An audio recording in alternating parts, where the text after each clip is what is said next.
School trip. आयु बस में बैठा बस यही सोच रहा था कि वो पहाड़ कैसे होंगे। आयु जो 15 साल का था, पिछले 3 साल से चंडीगढ़ में ही रह रहा था।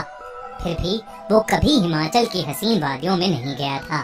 पर उसका ये सपना इस स्कूल ट्रिप में पूरा होने वाला था।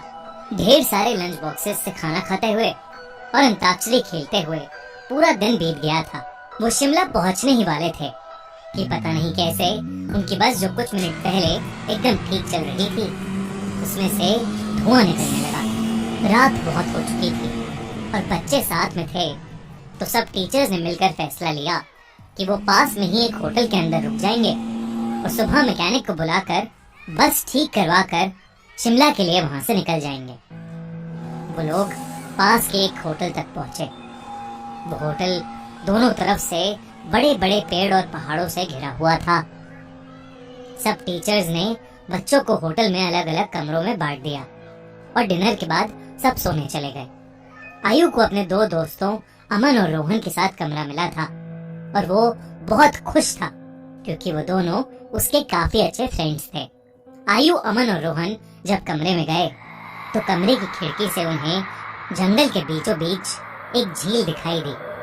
उन सभी को याद था कि कैसे पिछली स्कूल ट्रिप पर रात में 2 बच्चे ऐसे ही झील पर निकले थे और वो स्कूल के सबसे पॉपुलर बच्चे बन गए। तो उन तीनों ने भी प्लान बनाया कि इस बार वो भी कुछ कारनामा करेंगे।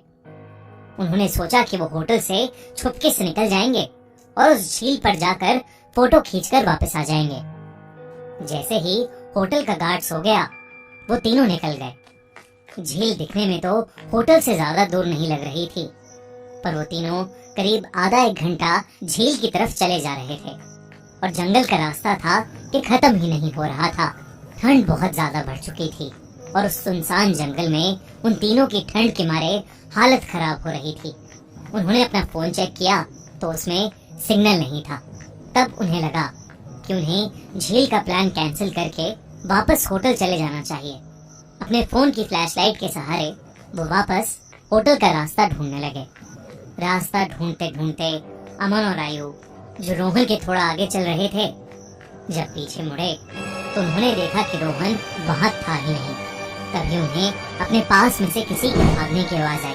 वो बहुत घबरा गए, पर क्योंकि वो रोहन को अकेला नहीं छोड़ सकते थे तो उन्होंने उस कदमों की आवाज का पीछा किया। वीरान और घने जंगल के बीच वो उन कदमों की आवाजों का पीछा करते गए, जो कुछ मिनटों बाद बंद हो गई। रोहन उनको अभी तक नहीं दिखा था और अमन और आयु अब बहुत ज्यादा डरने लगे थे। लेकिन तभी उन्हें ऐसी आवाज आई कि मानो कोई जमीन खोद रहा था। वो धीरे धीरे उस आवाज के पास गए और झाड़ियों के पीछे से उन्होंने देखा कि और कोई नहीं बल्कि रोहन ही जंगल में एक गड्ढा खोद रहा था। उन्होंने डर के मारे रोहन को पुकारा। रोहन उनकी तरफ मुड़ा और उन्हें गुस्से से भरी आंखों से देखने लगा। उसकी आंखें एकदम काली पड़ चुकी थीं, जैसे किसी ने उसके अंदर से आंखें ही निकाल ली हों।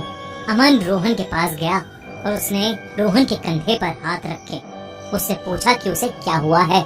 लेकिन रोहन के कंधे पर हाथ रखते ही रोहन अमन के ऊपर चिल्ला उठा और रोहन ने उसे एक बहुत तेज धक्का दिया। अमन काफी दूर जाकर गिरा। रोहन के अंदर कोई अजीब सी शक्ति आ चुकी थी। आयु भागा भागा अमन के पास गया।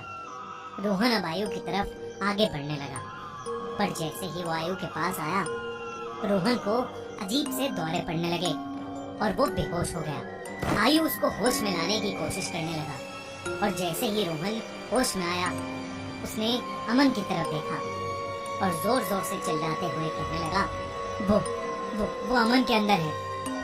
तभी आयु ने देखा तो अमन सर झुकाए नीचे बैठा था। उसने अचानक से अपना सर उठाया और उसकी आंखें भी बिल्कुल काली पड़ी थी। इससे पहले आयु और रोहन कुछ कर पाते, अमन जो कुछ देर पहले तक चोटिल था, वो उठकर जंगल के अंदर भागने लगा। रोहन और आयु ने उसका पीछा किया और फोन की फ्लैशलाइट में देखा कि अमन एक खंडर की तरफ भाग रहा था। करीब जाकर उन्हें दिखा कि वो खंडर दरअसल में एक बहुत पुराना घर था, जिसे देखकर ऐसा लग रहा था कि वहाँ सालों से किसी इंसान ने कदम भी नहीं रखा था। दोनों बहुत ही डरे हुए थे और उनकी आगे जाने की हिम्मत नहीं हो रही थी। पर अमन को बचाने के लिए आयु और रोहन उस खंडर में घुस गए। ऊपर के एक फ्लोर से उन्हें एक आवाज आ रही थी। वो उस आवाज के पास पहुंचे तो जो उन्होंने देखा उस पर उन्हें विश्वास ही नहीं हुआ। उन्होंने देखा कि अमन बेहोशी की हालत में हवा में लटका हुआ था और एक बूढ़ी औरत उससे बात कर रही थी। उस औरत का चेहरा बहुत भयानक था। उसकी आंखें एकदम काली थी, खाल लटकी हुई और बिखरे हुए सफेद बाल उसे और डरावना बना रहे थे। वो दोनों उस औरत को देखते ही वहां से बाहर भागे। वो औरत भी उनके पीछे पीछे आने लगी।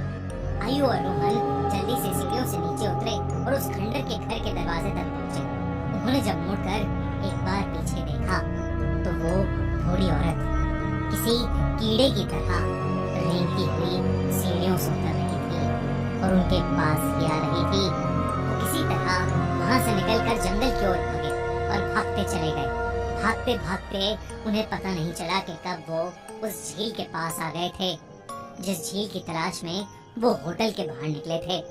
रोहन और आयु दोनों भागते भागते उस झील के अंदर गिर पड़े और डूबने लगे।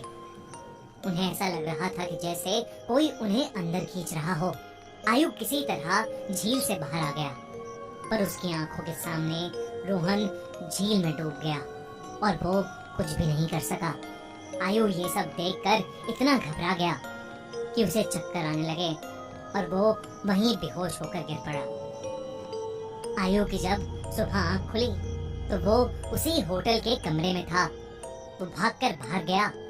बाहर पुलिस की बहुत सी टीम्स थी और जमीन पर सफेद चादर में लिपटी हुई रोहन और अमन की लाश पड़ी थी। पुलिस ने तो इसे मर्डर घोषित कर दिया था, पर आसपास के रहने वालों ने बताया कि कई साल पहले उस जंगल में एक बूढ़ी औरत रहती थी। वहाँ उसका एक घर था। सभी से अलग वो औरत चैन से रहती थी। पर एक रोज उसके घर को कब्जाने के लिए पास के गांव के कुछ लोगों ने उसके साथ बदसलूकी की और उसे मारकर उस झील में फेंक दिया। तब से कोई भी इंसान रात में जंगल की ओर या उस झील के पास नहीं जाता। कहते हैं कि उस बूढ़ी औरत की आत्मा अभी भी वहाँ अपने बदले के लिए भटकती है। काश ये बात इन तीनों दोस्तों को पता होती।